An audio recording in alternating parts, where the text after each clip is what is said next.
Hello guys, welcome back to science for all. मैं हूं काशिफ और मैं हूँ अलीना। और आज हम लोग आगे पढ़ेंगे हमारे केमिस्ट्री के चैप्टर 2 एसिड बेसिस और सॉल्ट में। लास्ट वीडियो में हमने स्टडी किया था एसिड्स के बारे में और आज हम स्टडी करने वाले हैं बेसिस के बारे में। तो हम समझेंगे कि बेस क्या होते हैं, उनकी प्रॉपर्टीज़ क्या होती हैं और बाकी सब चीज़ें। सो अलीना बताइए।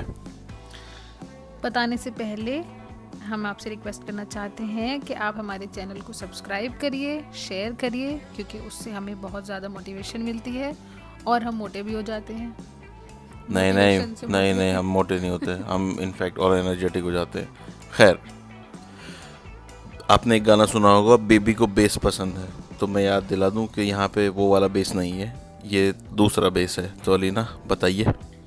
बेसिकली बेस जो होता है वो ऐसा सब्सटेंस होता है जो वाटर सोल्यूशन में एक तो कड़वा लगता है, जैसे एसिड कैसा था, खट्टा खट्टा था, और ये होता है आपका कड़वा।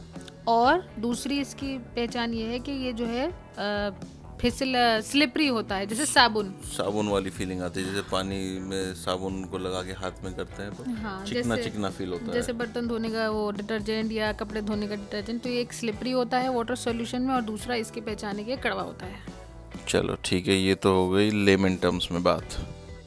ठीक है, तो साबुन है और कड़वा है, समझ में आ गया। अब डेली लाइफ में इनके कोई प्रोडक्ट्स बताइए। डेली लाइफ में एक तो साबुन है, दूसरा हो गया आपका ये जो कपड़े धोने के लिए आता है ना, टाइड हो गया, डिटर्जेंट हो गए सारे। और जैसे कि स्क्रीन पे भी आ रही है ना, बहुत ही अच्छी फोटो है साबुन की और टाइड की, ये सब। और शायद ब्लीच क्या है, ब्लीच भी है क्या?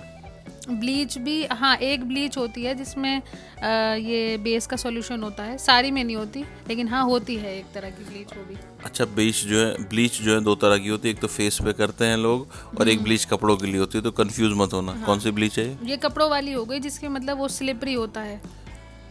ठीक है, ओके, समझ गया। चलिए ठीक है, तो ये तो डेली लाइफ के प्रोडक्ट हो गए। अब बात करते हैं टेक्निकल मीनिंग की। तो क्या होते हैं बेसिस? तो दो चीज़ें तो अपने को पता है ही, जो कि हम डिस्कस कर चुके हैं। एक तो ये स्लिपरी है टच करने में, टेस्ट करने में बिटर है। इसके अलावा ये कि जो इंडिकेटर होता है लिटमस पेपर, उस पे रेड लिटमस पेपर पे जब हम इसको डालेंगे बेस को, तो इसका कलर ब्लू हो जाएगा, रेड से ब्लू। और जैसे एसिड मेटल के साथ रिएक्ट करते हैं, वैसे ही बेस रिएक्ट करता है एसिड के साथ और बनाता है सॉल्ट। और ये भी कुछ केमिकल रिएक्शंस को प्रमोट करने के लिए यूज़ होते हैं। ओके, और जैसा कि हम जानते हैं कि जब बेसिस, या हम नहीं जानते हैं, पता चल गया, जब बेसिस को पानी में मिलाते हैं तो उनको हम बोलते हैं एल्कलीज। और इसी के साथ एक और पहचान जो है बेसिस की, वो ये है कि जब हम इनको पानी में डिज़ोल्व करते हैं तो ये हाइड्रोक्साइड आयंस छोड़ते हैं, OH नेगेटिव। जब हमने बात की थी एसिड्स की तो वो हाइड्रोजन आयंस छोड़ रहे थे, लेकिन जब ये अपने बेसिस होता है तो ये हाइड्रोक्साइड आयन छोड़ते हैं। एक क्विक एग्जांपल है NaOH का। जब हम इसको पानी में डिज़ोल्व करते हैं तो Na अलग हो जाता है, सोडियम, और OH अलग निकल जाता है। और इसके अलावा बेस की एक प्रॉपर्टी ये भी मैंने अभी बताई थी कि बेस जब एसिड के साथ रिएक्ट करता है तो बनाता है सॉल्ट और वाटर। जैसे कि ये रिएक्शन है काशिफ, एक एसिड है, हाँ, HCl, और सोडियम हाइड्रोक्साइड है। जब उसको हमने रिएक्ट कराया तो बना नमक, NaCl, सोडियम क्लोराइड, और पानी, वाटर, H2O। करेक्ट। और जब कभी ये क्वेश्चन आता है, अगर एक नंबर में आ जाए कि पहचानो कि ये एसिड है या बेस है, तो उसकी पहचान यही है कि जो बेस वाला जो कंपाउंड होगा उसमें हमेशा OH होगा, और एसिड के वाला जो होगा उसमें हाइड्रोजन एटम होगा, क्योंकि उसमें हाइड्रोजन एटम्स होते हैं बॉन्डेड। तो ये क्विक टिप है आपके लिए समझने के लिए, जब कभी एग्ज़ाम आए आपके किसी एंट्रेंस में एसिड और बेस की पहचान के लिए, तो ये ट्रिक ज़रूर यूज़ करना। बेस के कंपाउंड में OH ज़रूर होगा। और जैसा कि हम जानते हैं कि कॉन्सेप्ट समझने के बाद कि क्या है एसिड और बेस का, हम अगली चीज़ पे आते हैं, उसके इंडिकेटर्स पे, कि वो किस तरीके के इंडिकेटर हमें मिलेंगे, पहचान कैसे होगी।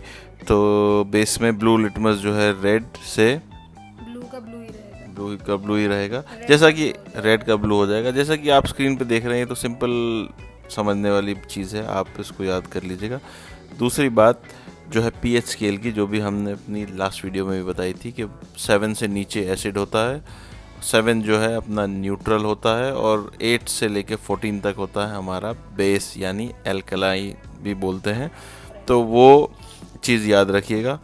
अब बात करते हैं, ये क्वेश्चन 2 से 4 मार्क का आ जाता है, 2 मार्क का होता है जनरली, कि what are the properties of bases, और 2-3 प्रॉपर्टीज़ रटनी होती हैं, लेकिन एक्चुअली में 6 हैं, 6 की 6 याद कर लो, बहुत इजी है। सबसे पहला जो कि हम लोग बार बार डिस्कस कर चुके हैं, सोपी इन टच है, दूसरा बिटर इन टेस्ट है, तीसरा रेड लिटमस पेपर को ब्लू कर देता है, चौथा है इलेक्ट्रिसिटी कंडक्ट करता है, क्योंकि 0 OH आयन है, उससे इलेक्ट्रिसिटी होती है।